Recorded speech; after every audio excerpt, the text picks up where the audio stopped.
Today, I'm here with the legend himself, Tom Luongo, to discuss everything that has happened at this year's World Economic Forum in Davos. So, Tom, thank you so much for being here. I'm just going to dive straight into it. Did Davos finally lose control this year in 2026? What's your read on what you saw coming out of the World Economic Forum? Well, before we started, thank you, by the way, thank you very much for the invite. This should be a blast today. So before we started, you asked the question, you framed the question a little differently. You said, did they surrender? And my answer to you is no. Did they lose control? Yes. Okay. Maybe unpack that. So I did ask Tom before we went live, did the globalists finally give up? He said no.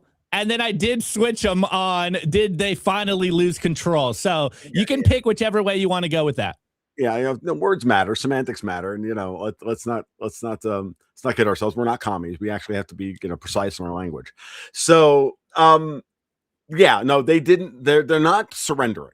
Right. Mark Carney's speech was very clear. I think my friend Susan Kokindo over Promethean Action did a great thing with the latest her Wednesday update yesterday, where she very graciously quoted me, which was great. But I'm going to pay it forward when she said, Carney was out there doing the standard, globalist. We have to try and reassert ourselves as the adults in the room. And of course, nobody's believing this anymore because Trump actually went in and was very surprisingly. I was actually surprised at how low key his speech was in terms of delivery, not in terms of what he said, right, but what he delivered. And his delivery wasn't un-Trumpian, right? Like you could tell the parts where he was reading off the teleprompter and reading the speech as written for him by Stephen Miller.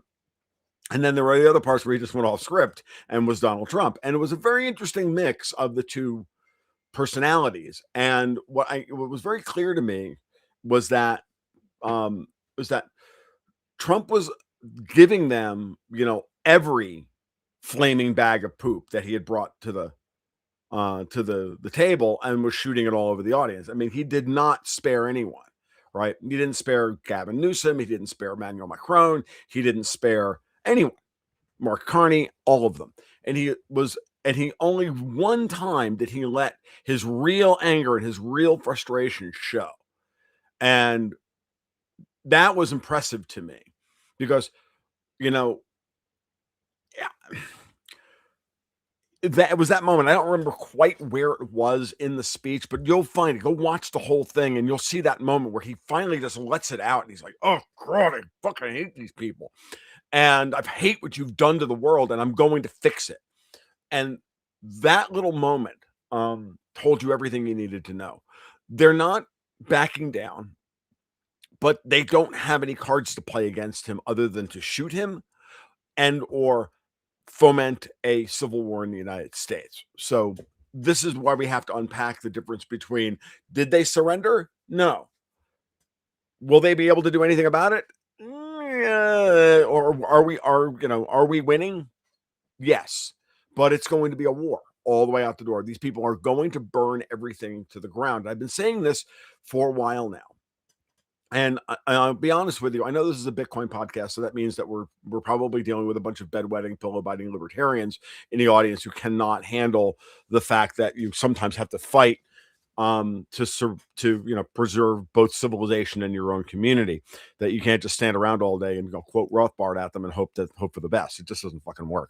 So this is where you have to get down to brass tacks. And sometimes when you're thinking about, you have to look at the world fractally and think of your communities fractally. And in this case, it is absolutely our national community, our state actor has the ability on the world stage is the only thing powerful enough to deal with other state actors. And hate to break it to everybody, but this is the way it works. So you can have a government that is openly globalist working along with all these people, which is what we've all lived under and we've all been imprinted under.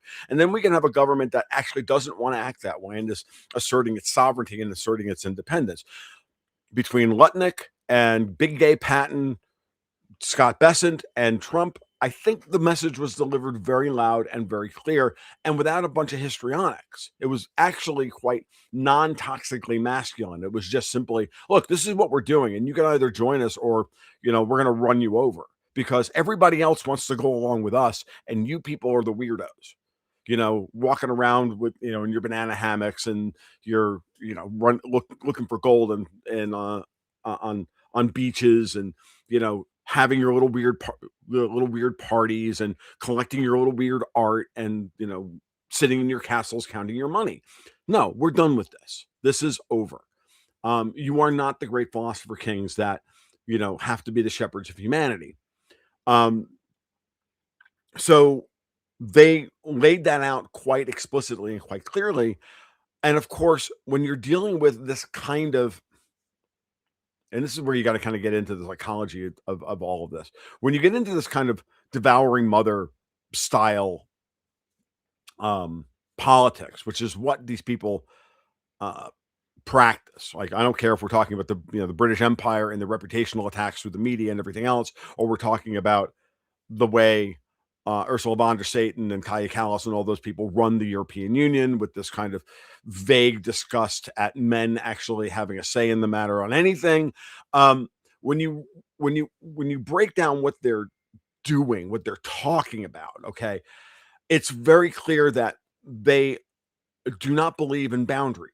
They don't believe in borders, right? They don't believe in any of those things. They believe in open free trade and open depredation and financialization of everything in order to control the world. And that's not the model that most libertarians have in their head when they think free markets and free trade. They think the exact opposite, which they're right about, and which is, is the kind of the Austro-libertarian, the end of Austro-libertarian thinking, which is that unfettered free trade, or at least the ruthless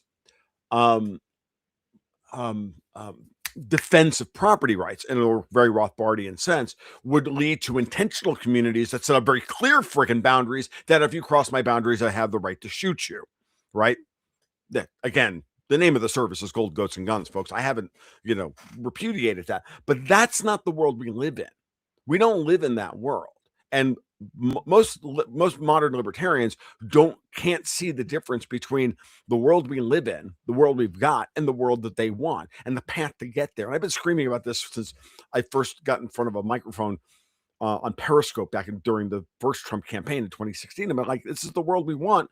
I'm going to argue for the world we want, not the world we've got, but how we get there is a very important thing, and order of operations matters. So we're at a point now where you're going to have to just make the deal with the dragon.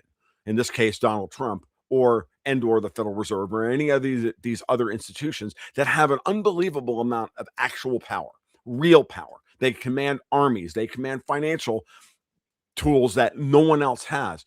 And if those things are used for the right purpose, in the right way, yes, they're going to make mistakes, and you can argue about that all day long. But in the general sense, they're there for protecting or reasserting and going to war on behalf of human sovereignty. Then you have to let them go do that job. You have to think of Donald Trump like the gargoyle that guards the cathedral, right? The cathedral is us, right? The cathedral is civilization. We have all these anti-civilizational forces out there, two of which just got arrested by Pam Bondi for breaking into a church in Minneapolis over the weekend. I note the irony of arresting fat black BLM agitators under the KKK Act. I don't know about you, but 2026 has been the most fucking hilarious thing I've seen so far. So now, when you look at it that way, what Trump is, what we're staring at here is that moment where you have to say they're the gargoyles standing outside the gates of the cathedral to stop the freaking barbarians. The gargoyle is not allowed to enter the cathedral. Donald Trump is going to be vilified through history, the same way that we look at Patton as a very complicated figure, because he understood that you fight the war all the way to the end, and the goal of World War II was to stop, was to protect Eastern Europe from being overrun by communists or fascists, but then we handed them off to the fucking communists. And he's like, no, we have to protect them as well. So the war's unfinished if we don't push the Soviets back into Russia where they belong. So that's what it's that dichotomy. It's that it's that tension that exists within the modern quote unquote libertarian right, and you know, it is being I'll be honest with you, it's being intentionally like pushed by certain people who purport to be libertarians in the commentariat as they pillow bite their way through. Oh my God, Trump said something terrible yesterday, or he's not doing enough to win the midterms, or I can sit here and name names all fucking day long, and you see me do it on Twitter. If you watch me at all, you know exactly who I'm talking about. These people are operatives. Like they're there literally to thieve your reason and thieve your enthusiasm for this, because they don't actually want to win. They just want to continue their grift of being commentators in a space where they can criticize whoever's in power. And that's retarded, because libertarianism had its most powerful moment during 2006, 2008, 2010, 2012, all during those Ron Paul years, when we were in the opposition and the zeitgeist started to come to us, and we were in opposition. And when you're in opposition, yeah, you hold to your principles and you be a douchebag, and you pound the table like literally like fucking communists, like as hard as possible. And I mean that rhetorically. But the minute you get into power, you stop acting like the opposition, and now you have to start saying, okay, politics is the art of the possible. What can we get done practically in this amount of time with the structures that we have in place? Oh, all of a sudden, that's beyond the pale. That's all of a sudden we can't have that. And that was the message I delivered to the Mises Institute last year when I went to and I gave the keynote address and was summarily rejected by the people. And oh, by the way, no one can actually see it because, you know, there are a bunch of virtue signaling libertarians who can't handle even mild criticism. That's fine. It is what it is. I'm not bitter. So where we are today, and as we look at how the Davos is playing out, it's simply this. It's the reassertion of okay, let's put it this way. From Davos's perspective, any expression of masculinity, toxic or otherwise, is toxic. Okay, and it's fascist. Like, you know, having a dad at this point is fascist. If you're white and you had a dad, you're a fascist, which is retarded, of course. But that's the way they've created. That's the way they've set up the rhetoric, right? Everybody to the right of Karl Marx is a fascist. Like, okay, that's a false dyad, and it's not reasonable. It's not even close to being rational. So when you watch Trump, and it's been interesting, I've talked to a couple of different people since Trump's speech yesterday morning. They've all said the same thing. They're like, huh. I've talked to my shit lib friend and watched the speech, and they're like, wow, I really like that version of Donald Trump. I'm like, yeah, that guy's easily possible. He's also that guy. Okay, so Trump understands now is the time to like to do what's necessary to bring the next, you know, cohort of people into the coalition. But that's a political statement. But what he did yesterday was just a kind of non-toxic masculinity version of his normal self. He's got Scott Bessent, Big Gay Patton. He's got Howard Lutnick, who literally just told them all, look, this is what we're doing. Globalism is dead, and you people have destroyed the world. Now we're going to move forward. And it was interesting to watch Lutnick do that, because I'm not Lutnick's biggest fan, but he was absolutely in his element yesterday. It was very, very good. So, yeah, I don't think Davos is going to surrender. But I do think that Trump and company understand what the problem is. And they all, I mean, even to the point where I think we had Jameson Greer go, our trade representative, literally invoke the Alexander Hamilton model of national greatness, which my friends like Matt Ehret and others have been screaming about for years. And hell, I used to think Matt was a commie because he was arguing for Hamilton. That's how far down the libertarian rat hole I was. I had to apologize to him one day, the last time I had him on my podcast. So, which I did, you know, flat out. And so it was fun. But that's the reality. The reality is that we're going to use political power in this moment in time to change the course of history. in the course of human endeavor. And if we lose this fight, and this is a war, if we lose this fight, that's it. And we're done. And I can read all of the chats, and you guys all sound like the typical fucking libertarians I've seen my entire, I've been listening to for the last year and a half. Likes to hear himself talk. I'm ridiculous. I don't know what the hell I'm talking about. I'm telling you all, you're a bunch of bedwetting, pillow biting fucking retards. And you always have been. And it's time to grow up. And it's time to come out of your parents' garage and get some fucking shit done. You can't just stack gold, buy Bitcoin, and wait and chuckle and collapsitarian. That's not a civilizational position.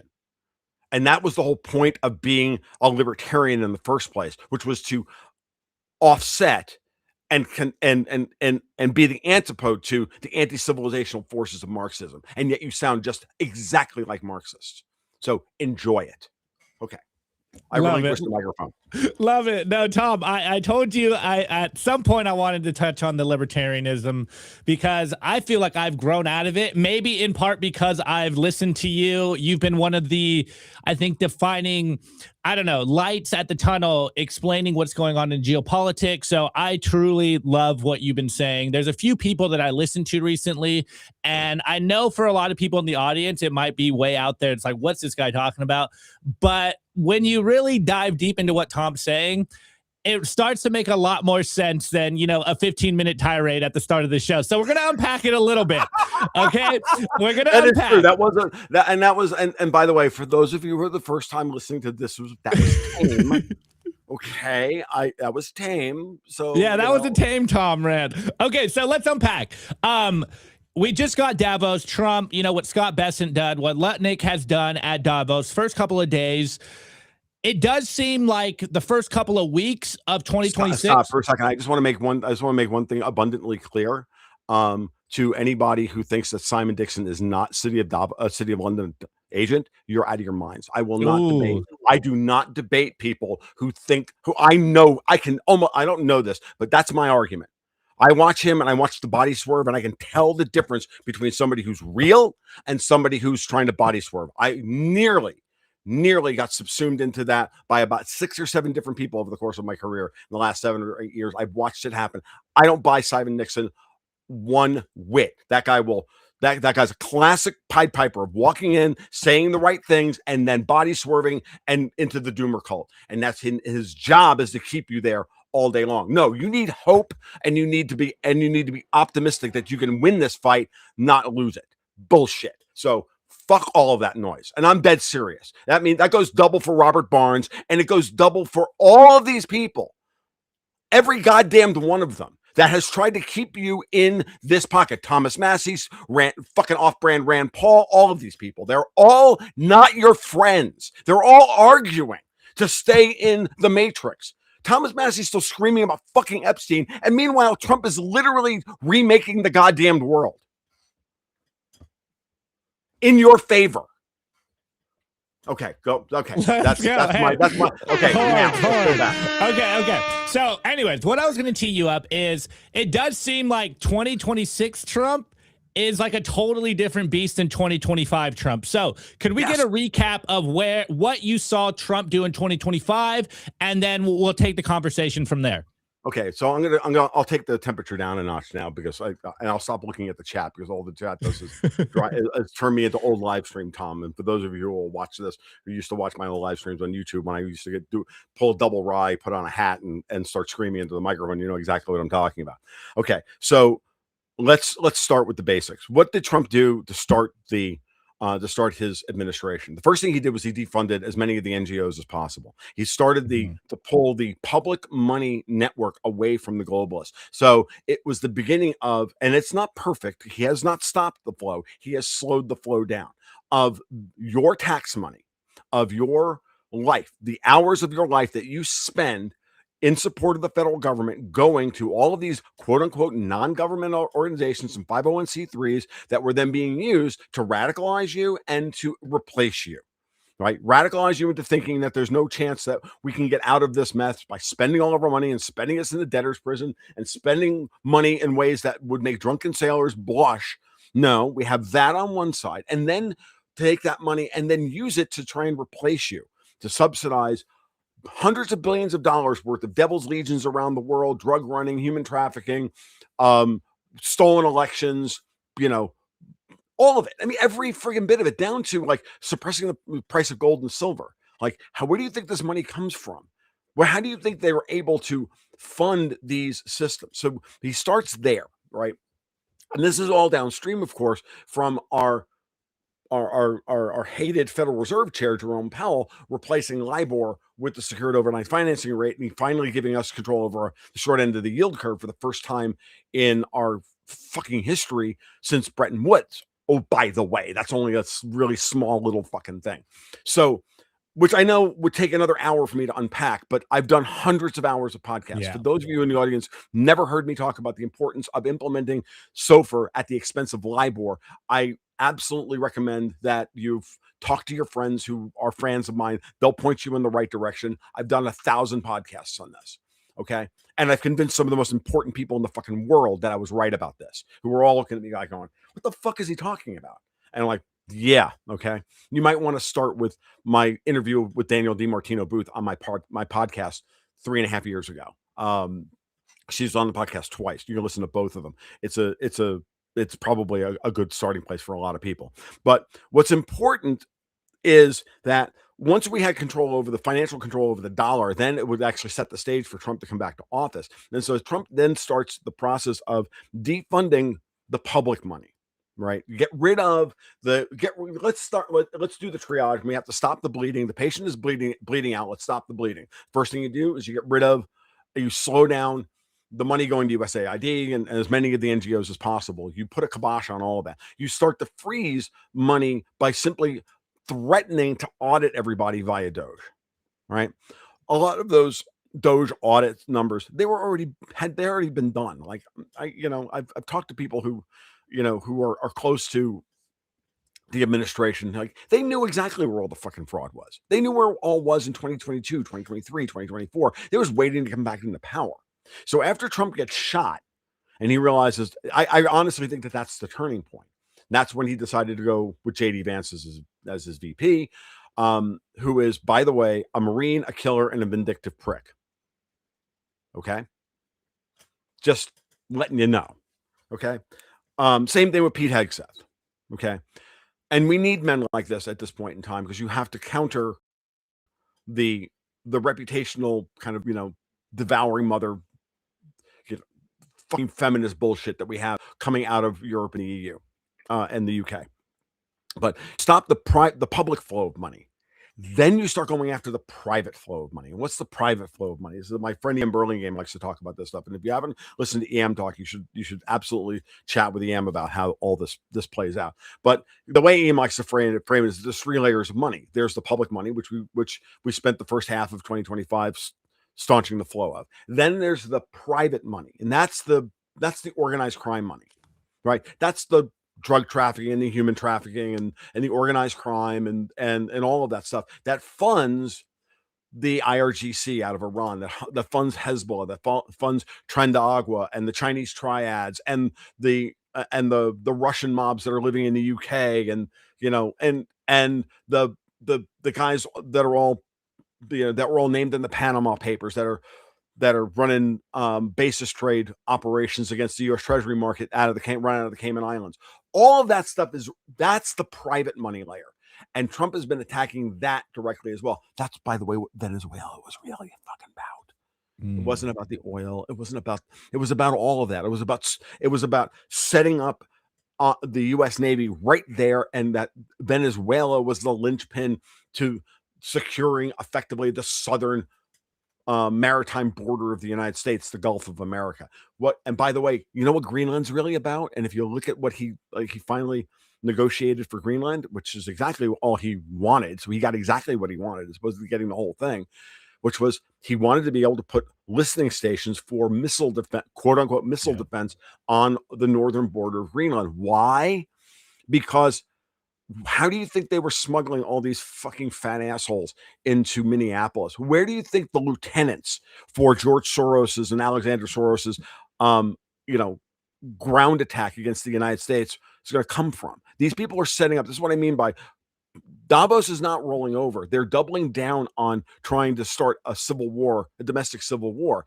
And what Trump is doing is stemming the flow of not just the money that supports that network, but then also stopping now the men and material and all the smuggling routes through Canada and through Mexico into the United States to bring all these guys over there. Because once all the conflicts overseas in the Middle East and Ukraine and everywhere else, Afghanistan, Pakistan, India, all that are wound down, and all these trained fucking fighters, they're all going to be brought over here to run the operations. Like the kids who are radicalized, stupid fucking purple haired, nose ring wielding Antifa and Antifards. All right, those guys they're just shock troops. They're just brown shirts. They don't matter. Okay. Without organization, without lieutenants, that whole decentralized network of, how they talk about Antifa doesn't really exist. It doesn't really exist. It doesn't really exist. Yes, and it's a decentralized network of terror cells. Ultimately, well, they have professional leadership at every one of these places. Those are the guys that we're going after. So that has to be stopped. So you public money, then the private money, and then once you've got those two things shut off or at least staunched, then you can start forcing them to put their stolen money on the table, the money that they're sitting on in their castles in Luxembourg, right, in their castles in south of France and everywhere else that they got stashed around the world in banks no one's ever heard of, managed by bankers who don't have Wikipedia pages. And those people and that money, I suspect, and this is now speculation, is all predicated on the physical delivery of physical silver to the financial markets, because that's how they've been getting their income streams, which is through the old British pound sterling system that requires physical silver. And it's still there. And that network still exists. And that's part of the reason why silver was held at such a low, demoralizingly low price for so very, very long. And that's part of the problem today. And I think that's part of the reason why we're watching this massive operation being run to reprice silver.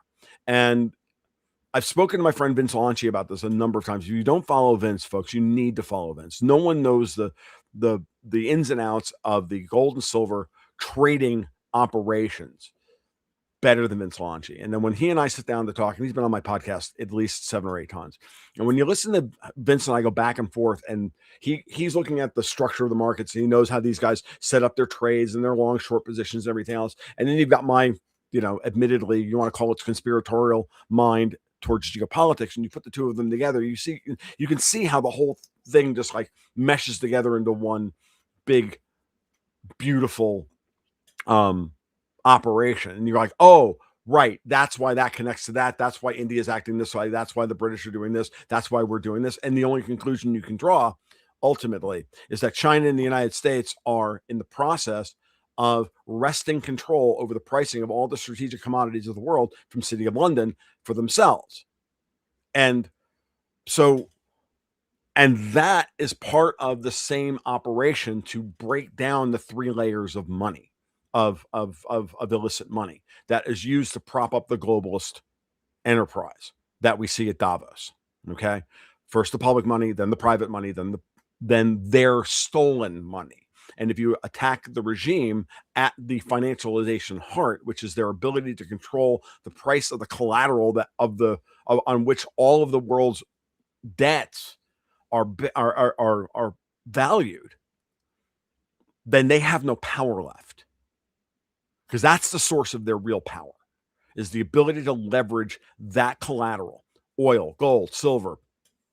I hate to tell you, folks, they own a lot of Bitcoin too, or at least they did. That Bitcoin, why Bitcoin, I think, has been bombed back into the high 80s, is because they're having to liquidate old wallets and serve dollars into a gyre that they can't that they can't fill because it's a vacuum that's bigger. It's a black hole of obligations that's bigger than even their asset pool. When I see things like UBS is short silver to the point where it's 200 times their cap table, I'm like, okay, I might not believe that number 200 times, but I can believe 20. And it doesn't matter. That's like nuclear. That's like having, 20 times the nuclear weapons necessary to blow up the world. Once you blow up UBS once, the other 19 times don't matter, except for the people who are the counterparties to all of those trades. So, yeah, when I sit down and I go on a rant like I did to start this thing, okay, and to breathe fire into everybody's and breathe fire up everybody's ass, I'm doing so from a position of understanding this in a multi-dimensional way. And I'm not just like talking out my ass here, folks. I've worked really fucking hard at this, and I've done hundreds of hours to try and explain it all. But that's where it comes. That's where my work has led me over the years, inescapably going, this is an attack on City of London and Davos in Europe. So Trump started 2025 with that, and has throughout 2025 and into 2026 now, he is executing on that three-layered strategy. Stop the public money, stop the private money, force them to put their money on the table. And we're beginning to see them having to put their own money on the table. That's what we're beginning to see. But that's, where I think we are in that part of it. Their response to that, of course, is to touch off and light off open and armed insurrection against the federal government in the United States at the state level. Obviously, they want to send the states, the blue state governors, into open insurrection. And they're trying to dare Trump into using the Insurrection Act too early to turn him into Orange Lincoln. And so far, he's resisted that because he doesn't need to do so, because he knows he doesn't actually need to do so. It's not a repeat of 2020 where he didn't use the Insurrection Act to his detriment. There, I think he was actually honestly frozen. Here, I think it's different. I think he understands that he is far more prepared for this than he was in the past. Because what I really do believe is that they understand the parameter of the problem. And because they understand the parameters of the problem, they're actually pushing the pace, not only on the international stage, but on the domestic stage as well. Minnesota was an easy target. Okay. And what do I mean by that? When you go back to Nick Shirley and the viral video of Quality Learning Center and, all of that, did anybody with 3 brain cells to rub together to make a spark believe that Nick Shirley did this investigative journalism on his own? I didn't. I don't think anybody did.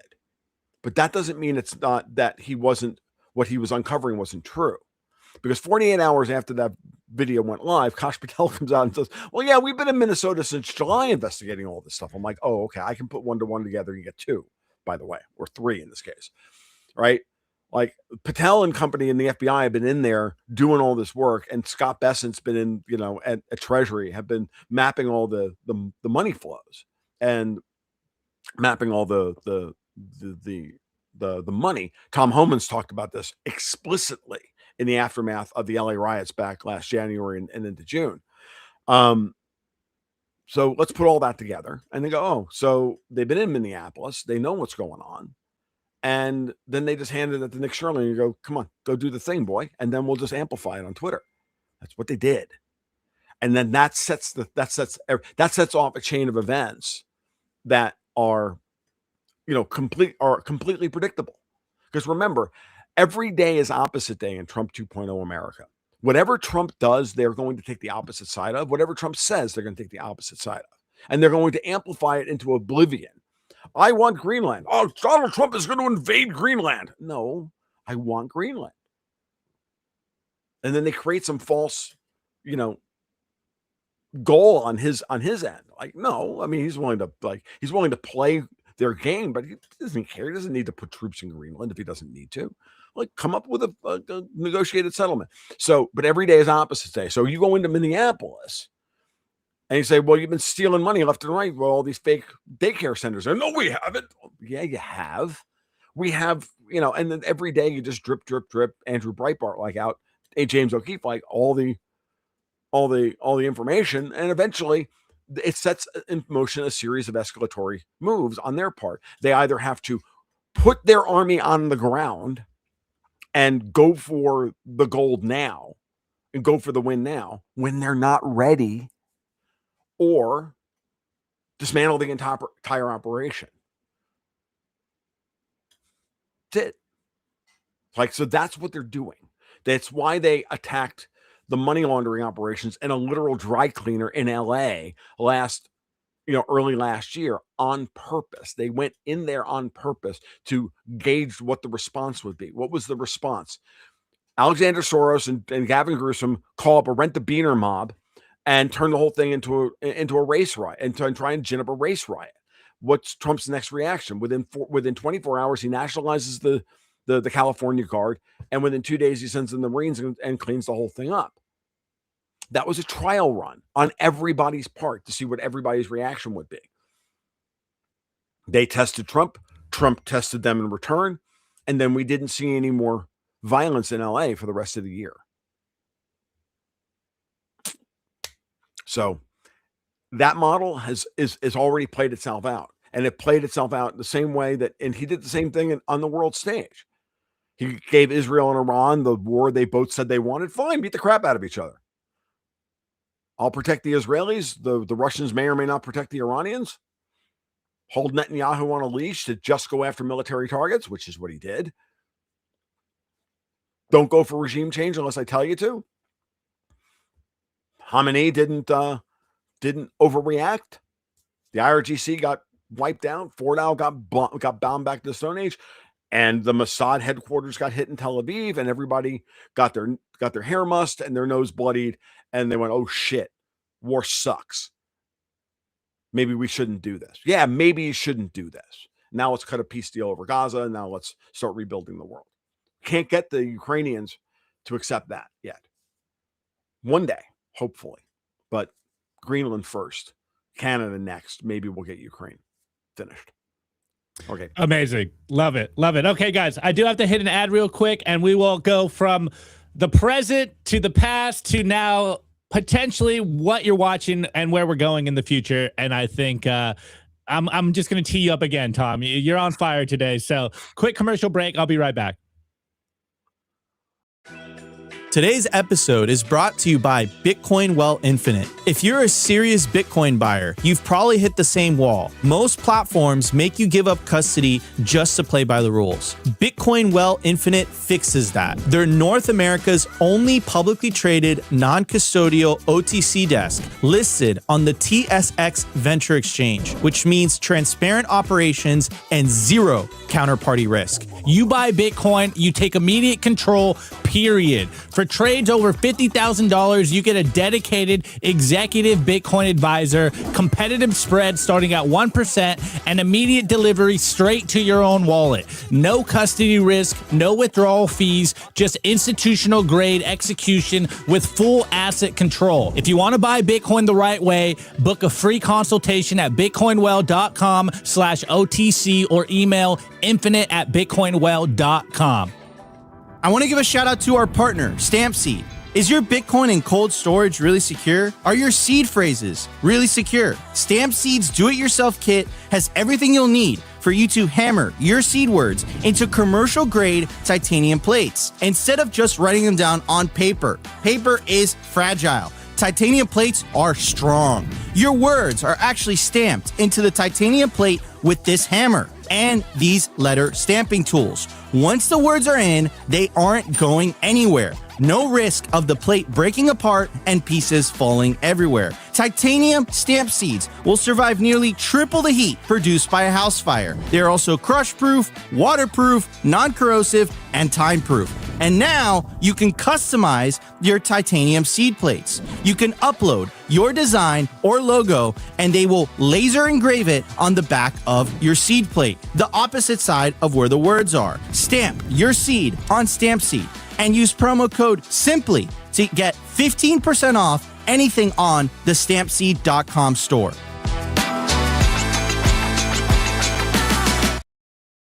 Hey, Tom. So we caught up to the present moment. Now, from here, what are you watching, and where do you think the future, like, what do you think the future holds for us? Where do you think we're going from this moment on? And what should the audience be paying attention to? Sure. What we're headed for in the near future is the strike back from Davos, right? What we're expecting from them at this point is what I've laid out, that they're going to now have to try and push certain states in their insurrection.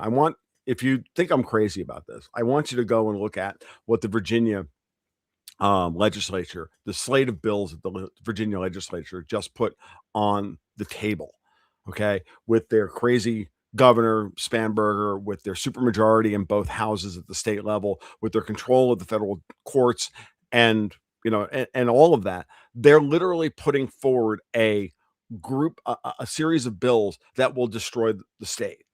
Okay. Now, this is in the same state that houses both Langley and Quantico. So, imagine that's not going to go very far. But the point of doing that in a place like Virginia is to throw it into open revolt, to nullify the federal government, and knowing full well that it'll take 20 years to undo what they do in an hour worth of legislative vandalism, right? Because of the way our legal system works. So they're using legal tempo to their advantage. We have a problem in that respect. And I think at some point you're going to have to watch Trump just say that's enough. Okay. And at some point he is going to have to try these people under the UCMJ. And the reason is because we've got a Congress that's, completely and utterly incapable or unwilling to do even their basic job. Like, look, when we have 19, count them, 19 out of 92 district attorneys operating at this moment. And there's a reason for that. And that's because the Democrats will not, through the blue slip, will not approve anybody that Trump nominates. They only want their people. And the blue slip process was never meant as a complete check on presidential power. It was meant to help the president in times, when it's an 18th century rule. It's a 19th century rule for a 21st century situation, simply put. And it needs to be gotten rid of. Same thing with the filibuster. At this point, the filibuster needs to go away. These guys need to stop. They need to stop, biting the pillow over the fucking Senate rules. They're refusing to do this for two reasons. One, because they're clearly corrupt. Well, many of them are clearly corrupt, and I would put Chuck Grassley at that, in that category. And others are worried about the actual separation of powers. They're thinking, oh my God, the legislature itself is not fit for purpose in this 21st century model because of the way the rules were set up for our legislature constitutionally were designed around 18th century timeframes, right? Where the speed of information that moves at 18th century speeds is nothing compared to 21st century speeds. So we have a lot of anachronistic rules and ideas, and I just feel like they're worried about that. So we get rid of the filibuster, though. How do we actually perform our job? Blah, blah, blah. So they're worried about that from that level. That's fine. None of that matters. They have the power. If they were to do what they need to do, which is get rid of the filibuster, pass through everything that needs to pass, including sweeping reform of the tax code, healthcare, this, that, everything else, voter reform, and all of it, then they can just turn right around and go, well, we took the filibuster away with, we can always just put it back in. If we're, right before the election, we can take this power, do what needs to be done. We don't have reasonable people on Capitol Hill. Nobody is trying to coalition build on Capitol Hill. Everybody is ossified into red versus blue. And our system was not designed for an ossification of red versus blue. It just isn't. It was never designed for it. So that's why these things need to happen. And if we can't get through that, then Trump is going to have to go to the military, but he can't go to the military until we get to a point where 80 to 85% of the country is like, okay, that's enough. This is beyond the pale. No, we're not going to, we're not going to live like fucking animals because, a bunch of shit lib, toxically empathetic females in fucking Virginia think that that's the way we should run the country because they don't like goddamn Donald Trump. Like, fuck off. We're not living like that. Like, how about you come together for the big win and we just get this over and done with? So we're going to have to go through a period where we're going to have to accept, sadly, we're going to have to accept. And I don't like this any more than anybody else does. But we have to realize that at a certain point, we have these structures in place. We have these options available to us because our system was designed for a less ossified and it's the best word I'm looking for, intransigent situation between parties. We have people who literally are in power who want to destroy the United States. We have people in power who literally want to save the United States. They are not going to agree on anything in the middle. The only way out of that is war.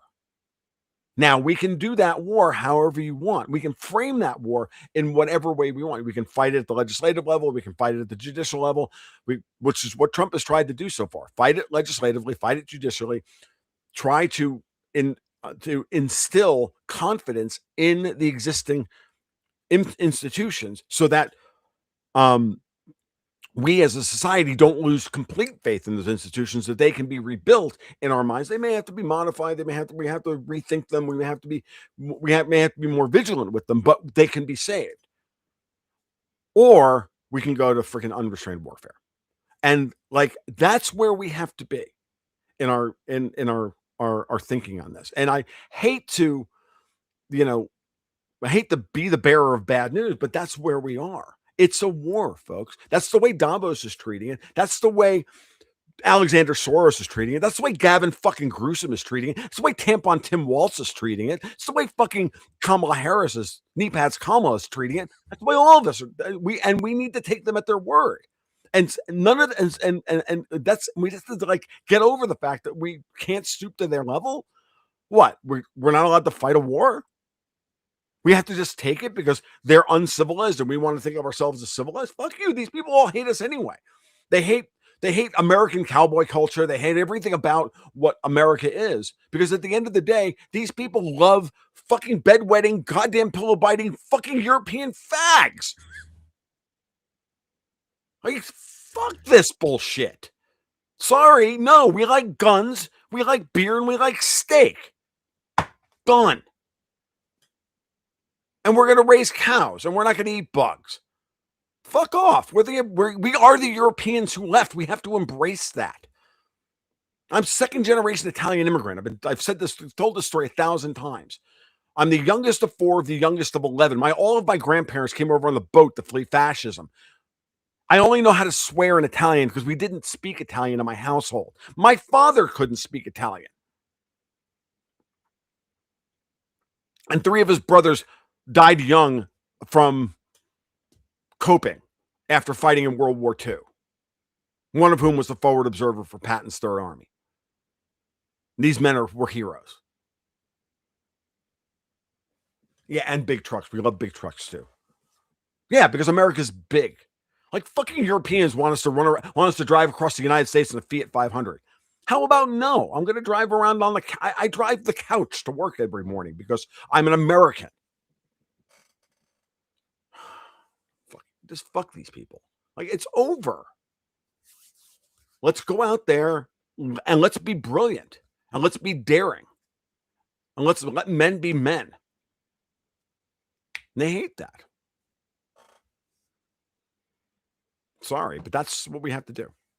Incredible, Tom. The audience is loving this. I do have to play another commercial break, Tom, but of course you have the Gold, Goats, and Guns podcast. So I do want to reel in a little bit of economics, what's going on with gold, Obviously, I think my audience isn't too familiar with your City of London thesis, so I would love to dive into that as well. Sure. So that's what we'll do after this commercial break, guys. We'll be right back after a minute. I want to give a shout out to our partner, Ledin, the leader in Bitcoin-backed loans. Unlock the liquidity in your Bitcoin without having to sell your Bitcoin. They've issued $9 billion in loans to over 10,000 customers since 2018. I absolutely love these guys. Not only do I have an account with them, but I also have a loan. And what I love about them is that there are no monthly payments, and you could pay back the loan at any time. As soon as you send your Bitcoin as collateral, you'll have cash in your account within 24 hours. Over 1,000 five-star customer reviews, and they've never lost a single dollar or sat of customer money. Go to learn.ledin.io/simply today, and you'll get 0.25% off your first loan.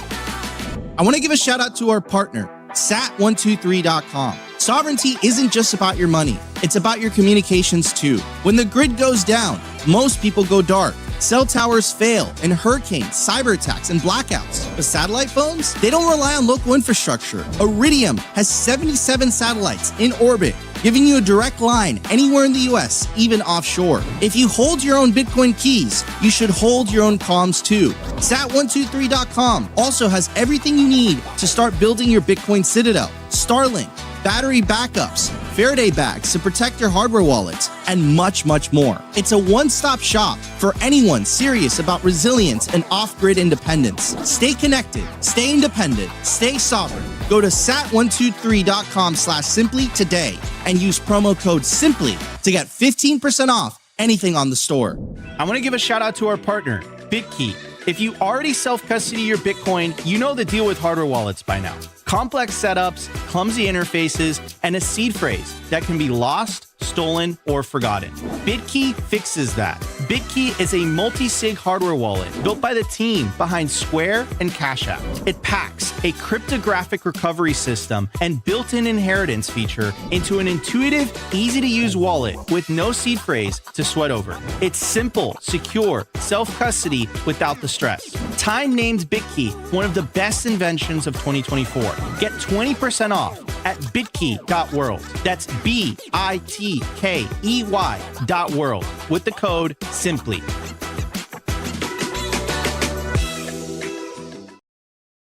Tom, let's start with the City of London.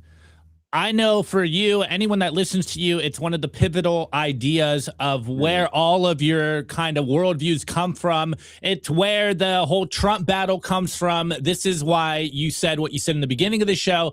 But for my audience, I don't think they're too familiar with your work. So could you do, why is the City of London so important to you? And why is this the central, root cause of everything that we're seeing going on in the world? Well, it's not the root cause, but it's one of them. It's the central hub through which all of this flows through. Let's just start from the beginning. Or let's just where did it's actually I don't even know if I can do it quickly enough, but I'll do my very, very best. I will go back to what I said. Some of the things I said earlier. Let's ask a very simple question.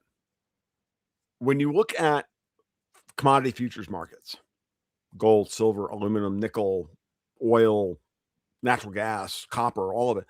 It all flows in many ways through City of London, right? The London futures markets, the LBMA and the LME, the London Bullion Market Association and the London Metals Exchange, operate some of the most, they operate some of the most important and liquid commodity futures trading platforms in the world. Yes, we have the COMEX here in the United States, and there are others in Dubai and Shanghai and whatnot. But understand that London is that's what London primarily does at this point. To be honest with you, City of London is like 1/3 of the UK's GDP, and the British pound still settles 30% of all forex transactions in the world. So that means when you change, Canadian dollars into Thai baht, I got news for you. It goes to the British pound, right? So ask me again why I think that, Ripple is a thing that is necessary going forward. And I hate I'm doing this to actually tweak the Bitcoiners in the audience to understand they need them to understand that everything needs a liquidity token at a certain level to do the third party transaction from one currency into another, because we're not going to be all just trading in Bitcoin in the future. That's not happening. We're going to have we're going to have a lot of tokenized things happening, and the systems are not going to be universal. And there's going to be a lot of competing systems out there over the course of the next 5 to 10 years. And some will be Bitcoin based, some will be Ripple based, some will be dollar based. Like, it's going to be out there. It's going to all a mess. But what's important is that we take that power away from the British. Okay. When the City of London was able to get that power because they were the dominant, Europe and the UK were the dominant industrial centers of the 17th and 18th and 19th centuries. Made perfect sense. Britain was the dominant maritime power, patrolling the sea routes and everything else, and the guarantors of global trade, right? Well, that system started to fail. We wound up with World War I, World War II, and then after Bretton Woods, we fought World War II, and Britain, after potentially killing FDR, that's up to debate, but instituted Bretton Woods, which created a financial extension of the British Empire, where America was given control over the world nominally, but really the Brits had financial control behind the scenes, because the Marshall Plan and Bretton Woods and everything else built up an offshore dollar system that was 100 times bigger than the domestic dollar system. So at the end of the day, while the Federal Reserve attempts to regulate the domestic economy through monetary policy, the problem is that when you have an offshore dollar market that is orders of magnitude larger, and a forex market that's orders of magnitude larger than the domestic dollar markets, the Fed is actually subordinate to the rest of the world, right? With the dollar being the quote unquote global reserve currency. It's both an exorbitant privilege and an exorbitant burden, especially if we don't control the pricing of those dollars. And all for many, many years, up until 2022, those dollars were priced in LIBOR, the London Interbank Offered Rate. Now, when you look at LIBOR, it was 18 banks, 17 of which were centered in London, and the 18th one was JP Morgan's London office. So the City of London had control over the pricing, ultimately, of dollars around the world, and our monetary policy was subordinate to the needs of the offshore dollar markets. It's what created the offshore banking centers in the British Virgin Islands, the Caymans, Bermuda, the Bahamas, and the rest of it. This is, St. Ives, St. Kitts, all of that. I mean, all of that stuff is all those British offshore money havens were all built in the last, since World War II. And that's where they parked all their freaking money. And so they have control over, and they had control over legacy control over the pricing, therefore, of not just dollars, but then oil, gold, silver, aluminum, copper, nickel, all of it, lead, tungsten, all of it. So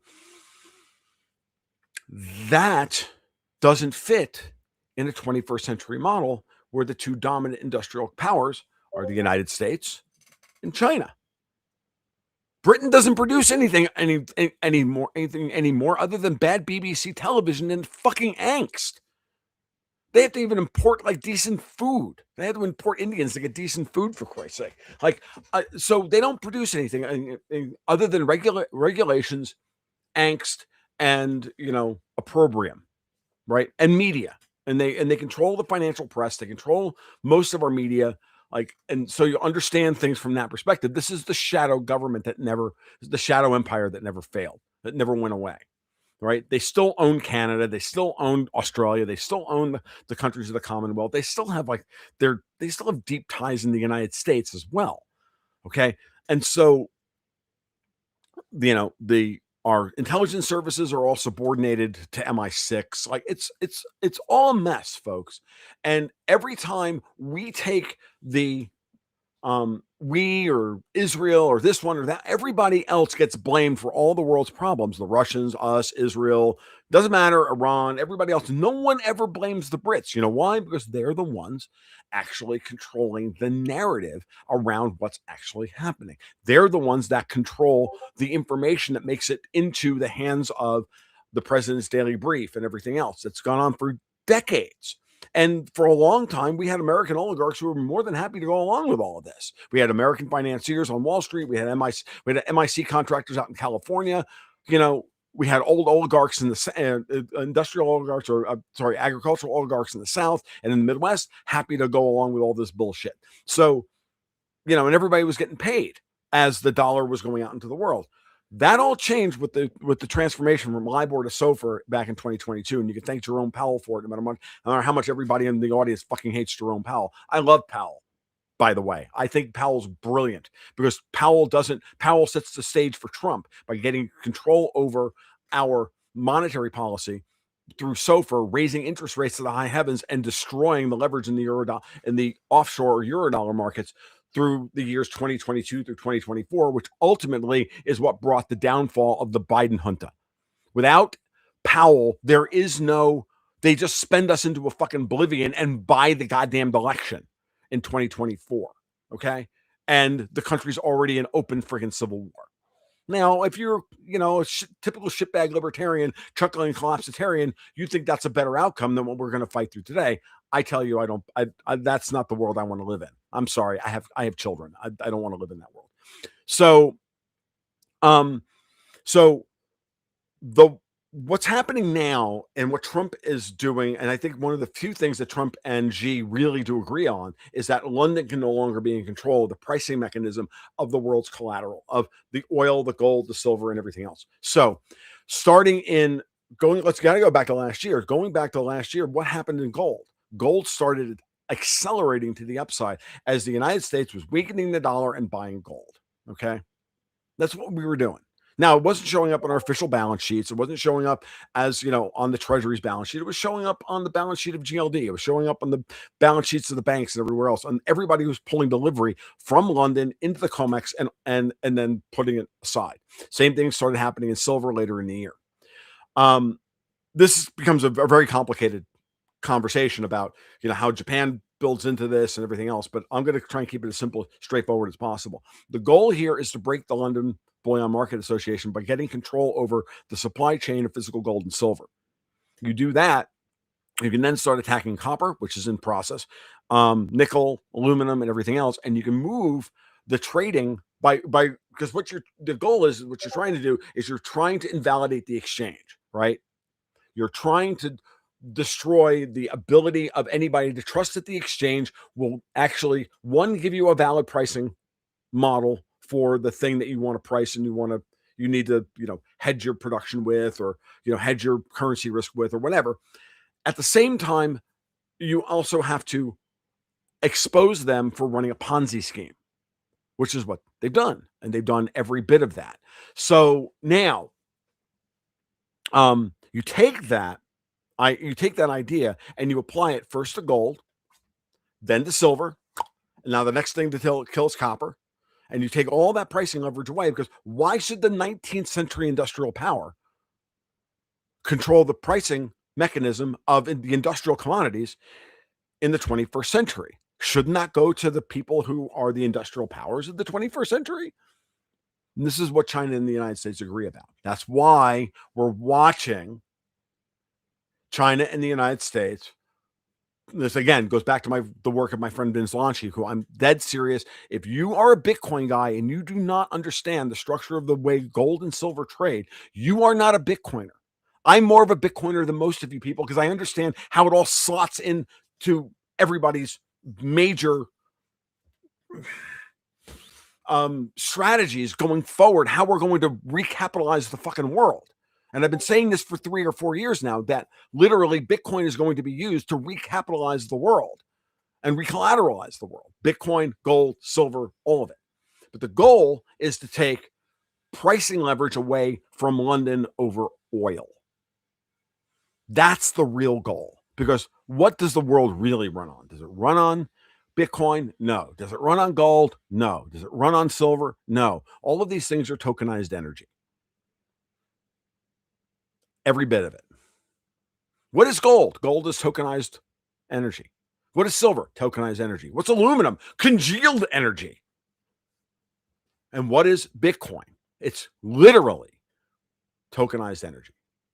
So, and what are we? But if not walking, talking tokenized energy.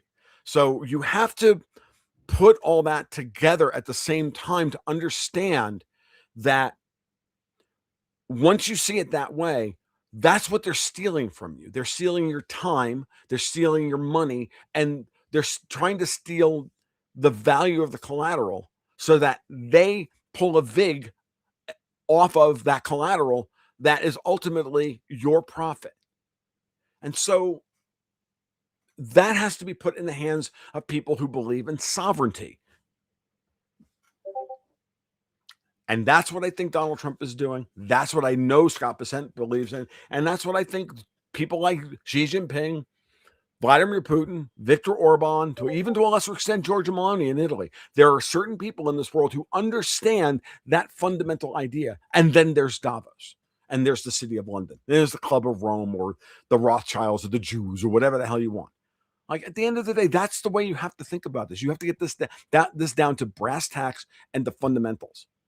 And the truth of the matter is that these people kept control over the value, over the pricing mechanism, the pricing leverage of these commodities to their advantage. You don't believe me? Go find it and recreate. It's hard to do, by the way. I did this weekend. Go find the American gold reserves in ounces from 1940 backwards. From 1940 forwards, right? So from 1940, you can find this information. There's a World Gold Council paper out there. I'll tell everybody to go look for it. It's very hard to find, by the way, but you can find it. If you look for it, you'll find it. It's like the only single stop source of this information.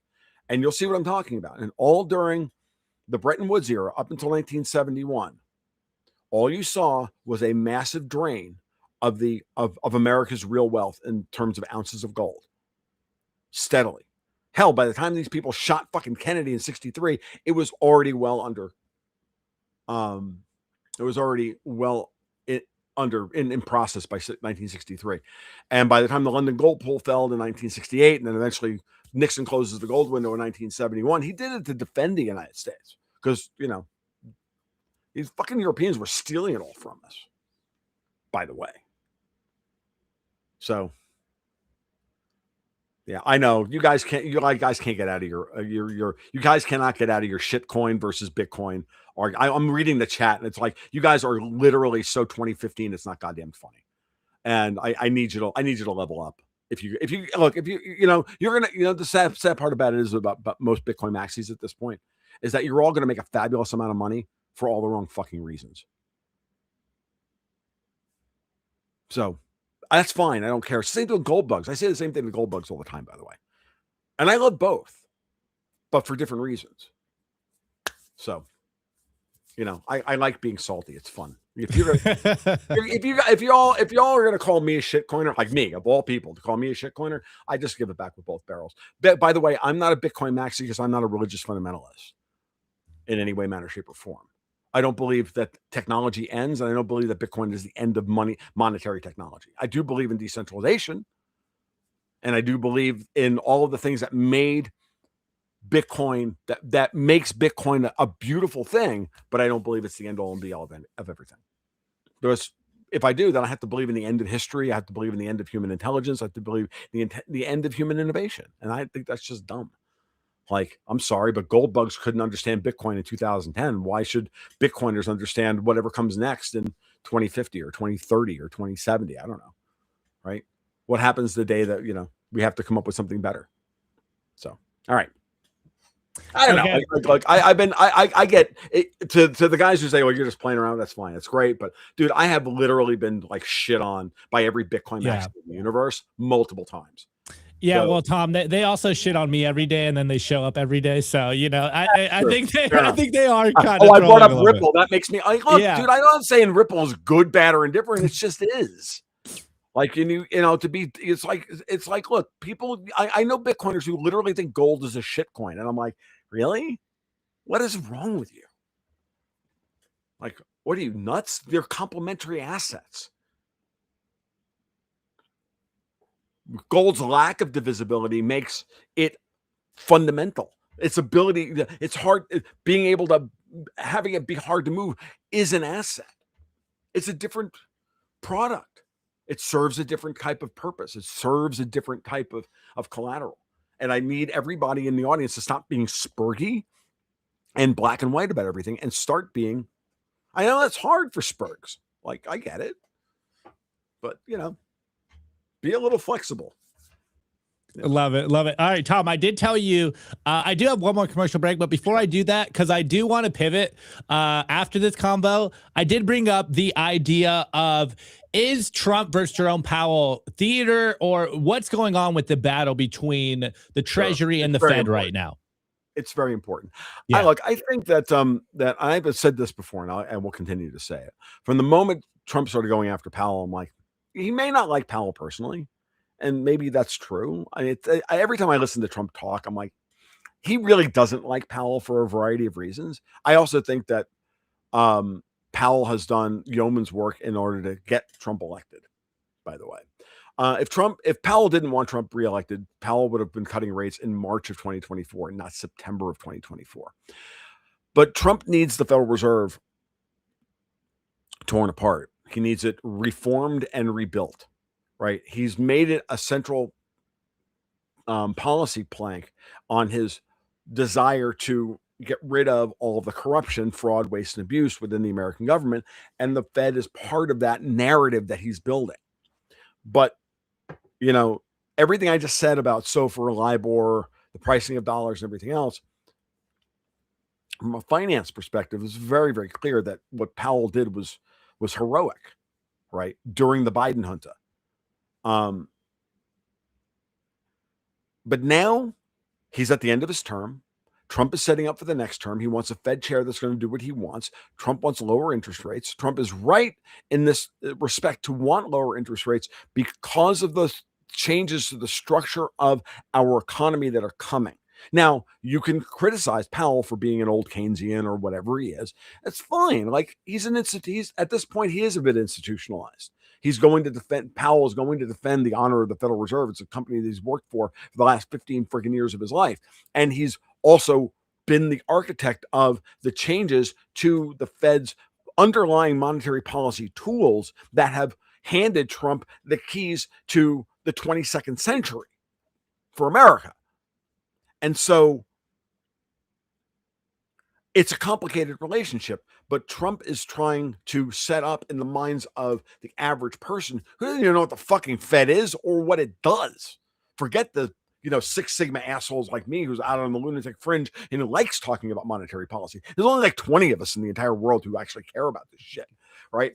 So, at this level. So, I had that conversation with Caitlin Long. I podcast I just put out yesterday. We literally were like, we're so way out in the weeds on this stuff that it sounds like gobbledygook to the rest of humanity, and it does. So from Trump's perspective, he's got to take what is at best, an important topic, the 5% or 6% of the population at best, and turn it into an 80-20, into an important thing for 80% of the population. And how do you do that? Well, you tie it to all the same boring, everyday waste, fraud, and abuse argument that he's made about, everything else that's gone on there. He ties it to Doge. He ties it, he brings after saying nothing about the Fed for 3 months, then he comes back and starts shitting all over Powell right in the middle of Quality Leering Center. Can you not see the political, can you not see the media manipulation? He's like moving the Overton window here. And he's very good at this. And anybody who thinks Trump is an idiot is going to get run over, because he's not. He's a very smart man. And I've underestimated Donald Trump this is coming from somebody who has underestimated Donald Trump many times in the past. And I'm stopped doing so, because so far, we're 2 days past the 1 year anniversary of his second inauguration. And in those 367 days, I never expected to see what we've gotten done. Never in a million years. I would have been happy with 15% of this, and we've gotten what we've gotten, and he's accelerating the pace. So, but you have to be able to see the board from that perspective.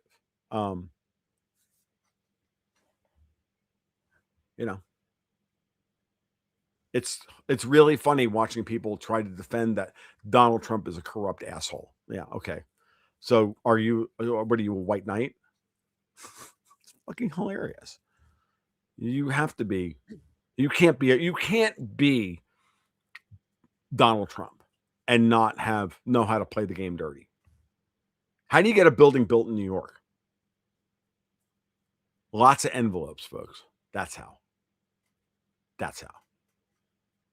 So Love doesn't it, Tom. matter. It doesn't matter whether Trump is corrupt or he's not corrupt. It doesn't matter whether he was a bad man when he was younger. None of that matters. Or are we just going to argue like Democrats and Marxists that there's no forgiveness in this world? If you were a bad man once, you don't get to ever redeem yourself. Is that the way is that the way the world works? So, every time you got mad and kicked your dog, we're not ever supposed to forgive you for it? No, fuck off with that shit. Like, come on. Let's stop being children and let's move forward. Because that's all I hear when I listen to Democrats talk, when I listen to people like that talk, and they have to come up with the one thing that somebody did, some politician did once, or whatever. Like, at the end of the day, fuck off. Like, people are human. They make mistakes. All that matters is that we move forward. Oh, by the way, yeah, somebody just brought up the Bushes in the chat.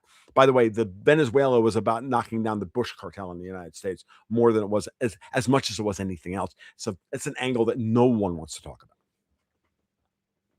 And notice how notice how they've shut the fuck up. They trial balloon the idea of bringing Jeb Bush back for 2028, and then Trump nabbed Maduro. Like, if my last name was Bush in America right now, even if I wasn't related to those fucking assholes, I'd be running and looking for a second passport somewhere else. So, all right.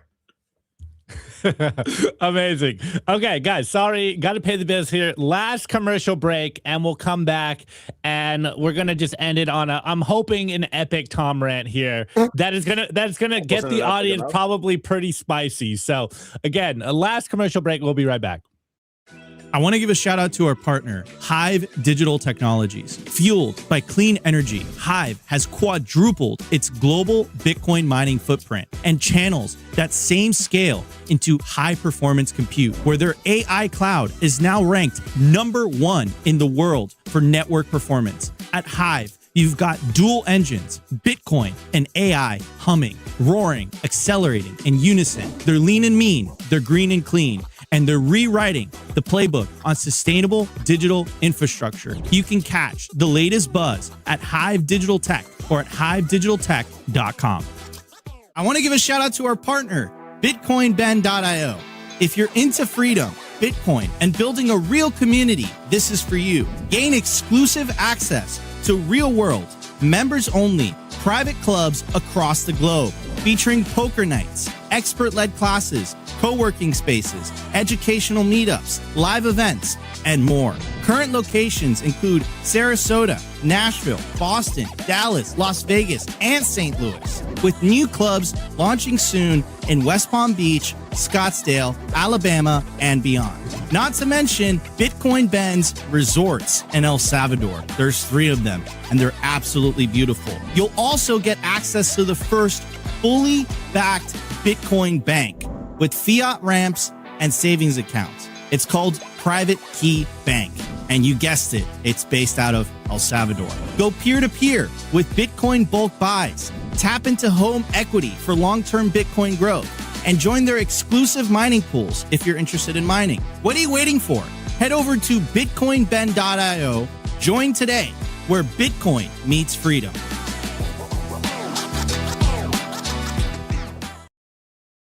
All right, Tom. So I'm a little split here because I told you at the beginning of the show that I want to maybe in some respects be as like an intro into Tom Luongo thinking, but I also, maybe a little selfishly, I do want to hear the progression from libertarianism to where you are now.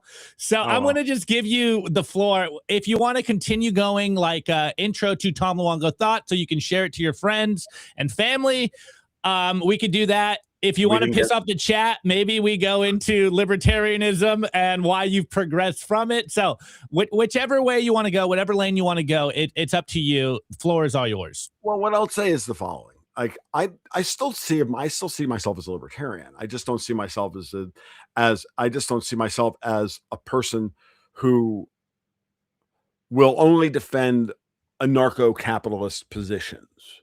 Right. That's what I won't. That's what I can't do. I'm a pragmatist. I believe in the order of operations. I believe that I take everything into account as to what I'm dealing with. For example, I love libertarianism as an ideal, and I love the idea of living in a world where we have such a high trust society that we can, ruthlessly defend our property rights and everything else. I'm absolutely, still believe in all that, and I would love to be able to live in a world where we can argue about, about very, very small edge cases, and because we've solved everything else. But you only solve that problem, right? You only solve that by creating or building through order of operations and through time and through the elimination of abuse, waste, fraud, everything else, and the destruction of trust and the empowerment of psychopathic shitbags, which is a very important point. You only build that over time through generations. Okay. We as humans go through cycles. I don't care if you want to believe in the Strauss and Howe, fourth turning model or whatever, but about every 80 years or so, whether it's contrariety cycles or this one or that, pick your cycles theory. I'm as much a fan of all of those things as I am a fan of Martin Armstrong and everybody else. But there's a cycle to history, and there are, we are still animals. We are still men. We are still people driven by passions and driven by our biology and driven by all of those things, and the interplay between the masculine and the feminine, which builds up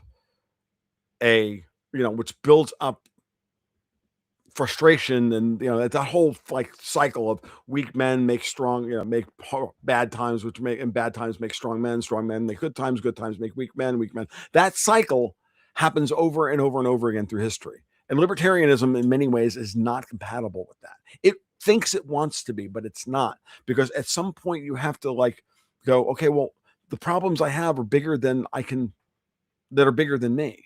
Now I can choose to opt out, and that's fine. And I truly don't care if you decide as a person in your world to drop out. Okay. But then don't tell me you're part of the fight either. And don't tell everybody else that they're stupid for fighting. Because I love the Amish. I live near Mennonites now. But I also know that my willingness to fight for my civilization is protecting them so that they don't have to. Okay?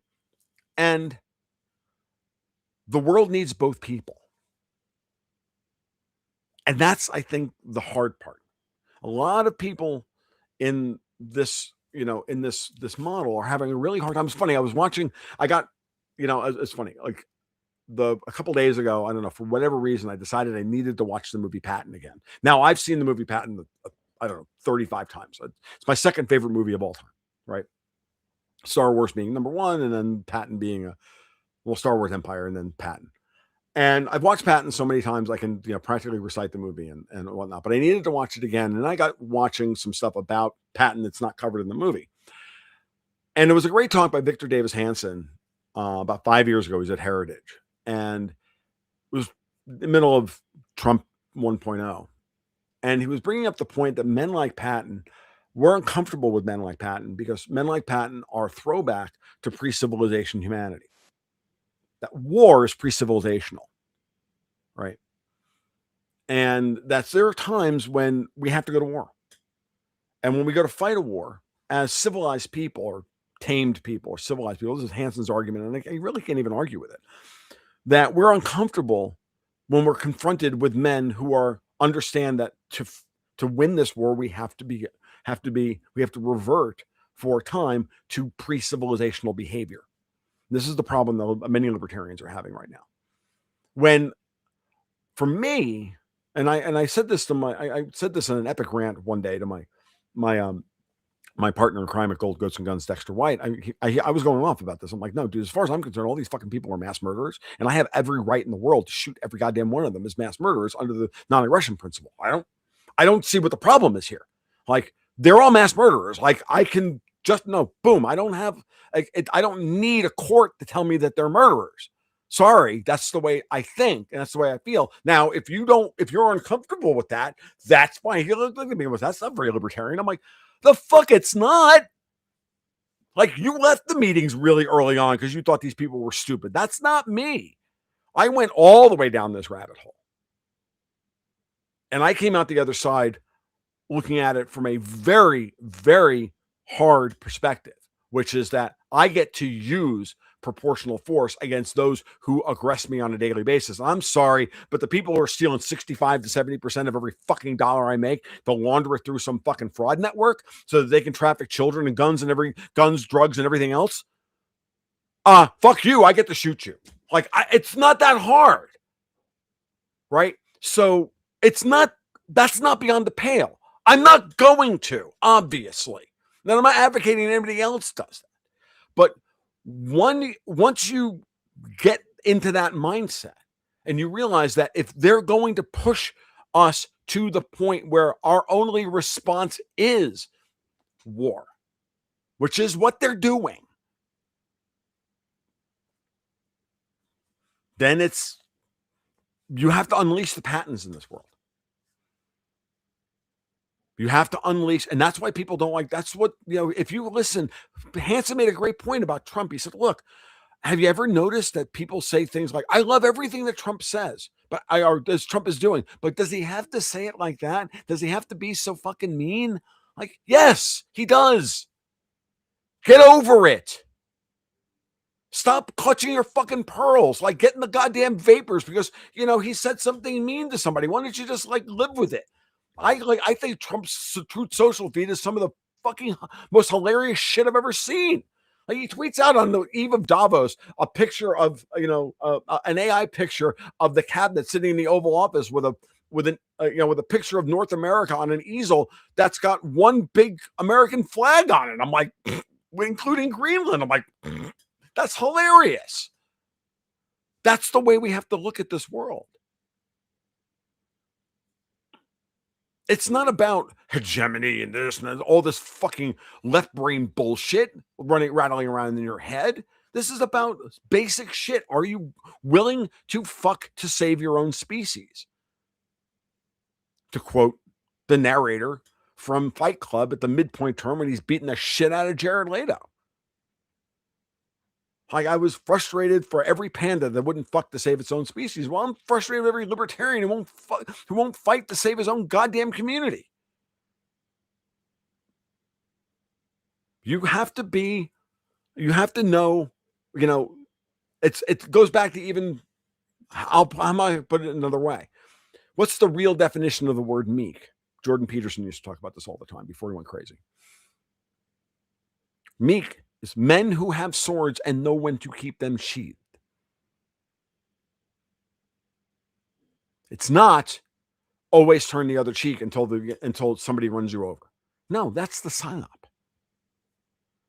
So get hard, do some fucking push-ups, and shut the fuck up. It's not that tough. And let's go win.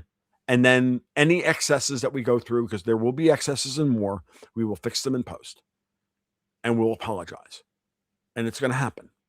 But at some point, you're going to have to accept the fact that you turn over this need to the men who are willing to fight them that way. Willing to fight. And if that means at some point you have to, swallow your pride and, jump into the friggin' foxhole, fine. They say there's no atheists in foxholes, right? There are no libertarians either. They all ran to the back with their fucking tail between their legs. That's the epic Luongo rant I'm going to end on. Perfect. Tom, Thank you so much for coming on today's show. I know this was a little different than what everyone's used to watching on our show, but I thoroughly enjoyed this. I had a blast. You guys couldn't see me on the background, but I was thoroughly enjoying this, Tom. So thank you so much. But before we go, could you plug your Twitter and your podcast? So if people like what they heard from Tom, if this is your first exposure to Tom, I want more people to, listen to what you're saying, whether they agree with you or not. I think you're one of the great voices right now on, independent content creators. I do appreciate that. I really do. Yeah, you can follow me on Twitter at TFL1728. A worse version of me will show up every day.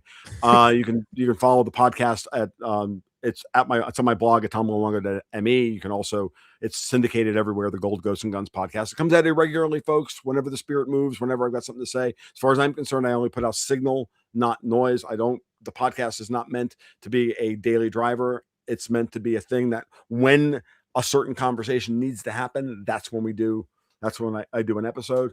And of course, Patreon/Gold Ghosts and Guns, which is how we pay the bill. So there's the Patreon. I do every Wednesday and Sunday, I do a 1 hour, what I call the market report, which is it's a mixture of this kind of ranting along with deep technical analysis and cross market analysis of what I'm seeing in the financial markets, which ties directly back to what we're talking about at the geopolitical level. Those two things are intimately linked, and we do an regularly updated conversation there as well. And then of course the monthly newsletter where we've got a portfolio and and all the rest of it. So that's how we pay the bills. That's what we do. So, well, thank you so much for coming on today, Tom. And guys, we'll be back tomorrow with our normal show. I know this is a little different. It was a Tom Luongo special. We were super excited. I didn't want to put Tom through the normal show. I just wanted to give Tom a platform to get the ideas out. Hopefully you guys got something from this. I think they did. I certainly hope so. I think if they digest the anger, they'll be like, Tom was making some points. I'll have to go back and watch what he was saying. All right, guys. I'll be back tomorrow. Have a good rest of your day. Take care. Today's episode was brought to you by BitcoinWell.com, a Bitcoin-only platform on a mission to enable financial independence.